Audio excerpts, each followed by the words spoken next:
এবার আমরা গুণনীয়ক সংখ্যা বা ভাজক সংখ্যা নির্ণয় সম্পর্কে একটা কোশ্চেন দেখতে পাচ্ছি। এখানে বলছে 72-এর ভাজক সংখ্যা কত। তো ভাজক সংখ্যা বের করার নিয়ম আছে যে আমরা যে সংখ্যার ভাজক বের করব ওই সংখ্যাকে আগে মৌলিক উৎপাদকে বিশ্লেষণ করব।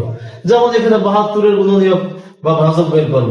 তা 72-কে যদি আমরা 2 দিয়ে ভাগ দেই 36, 2 দিয়ে ভাগ দেই 18, 2 দিয়ে ভাগ দেই 9, 3 দিয়ে ভাগ দেই 3, তার মানে আমরা দেখতে পাচ্ছি যে 72-এর মধ্যে দুইটা মৌলিক সংখ্যা আছে। কে কে আছে? 2 আর 3। 2 আছে কয়টা? 3টা আছে, তাহলে 2 এর পাওয়ার হবে 3। 3 আছে কয়টা? 2টা, তাহলে 3 এর পাওয়ার 2। এই যে পাওয়ার আমরা পেলাম, এই পাওয়ারটা ভেরি ভেরি ইম্পর্টেন্ট। কেন? কারণ পাওয়ারের সাথে 1 যোগ করে গুণ করলেই পাওয়া যাবে ওই সংখ্যার ভাজক সংখ্যা বা উৎপাদক সংখ্যা। তাহলে আমরা এখন লিখতে পারি যে 72-এর ভাজক, এই পাওয়ারটা আমরা নেব 3 যোগ 1 ইন্টু এই পাওয়ারটা নেব 2-কে, সাথে 1, এতটি।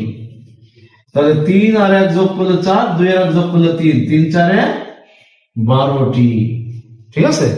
অর্থাৎ যে কোনো সংখ্যার ভাজকের পরিমাণ বা উৎপাদক সংখ্যা বের করতে হলে ওকে উৎপাদকে বিশ্লেষণ করব, মৌলিক উৎপাদকে।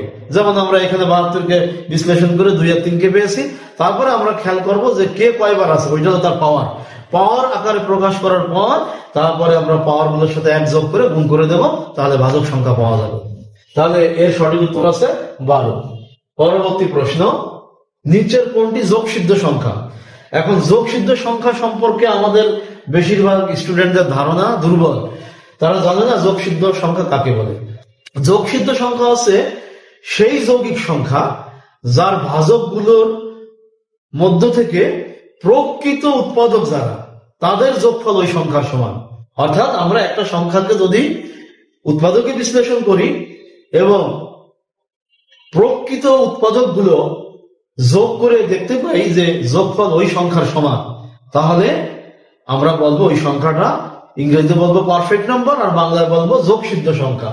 যেমন এইখানে 6-কে আমরা পারফেক্ট নাম্বার হিসেবে জানি, তাই উত্তর দিয়েছি। এখন 6-এর ক্ষেত্রে ডেফিনেশনটা কিভাবে সাপোর্ট দিচ্ছে সেটা একটু দেখি। 6-কে যদি আমরা উৎপাদকে বিশ্লেষণ করি, 6 কিন্তু 3 গুণ 2, 3 দুগুণই 6। তো 3 এর পাওয়ার 1, 2 এর পাওয়ার 1, তাহলে 6-এর ভাজক হচ্ছে 1 যোগ 1 ইন্টু 1 যোগ 1 সমান সমান 2 গুণ 2 4টি। 6-এর ভাজক হলো 4টি।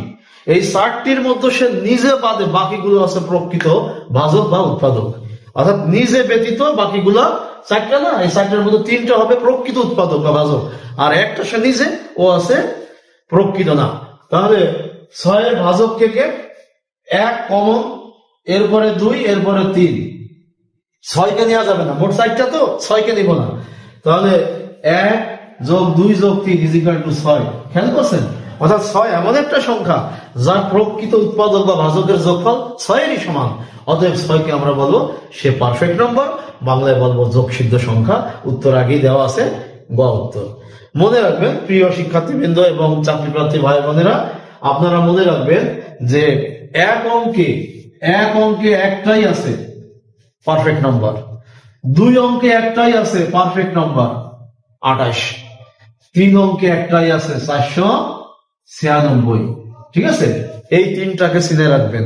যদি পরীক্ষায় প্রশ্ন আসে যে নিচের কোনটি পারফেক্ট নাম্বার নয়, তাহলে এই 3টা বাদে যাকে পাবেন ওইটাকে উত্তর দেবেন। আবার বলছি, 1 অঙ্কে একটাই আছে পারফেক্ট নাম্বার, সেটা হচ্ছে 6।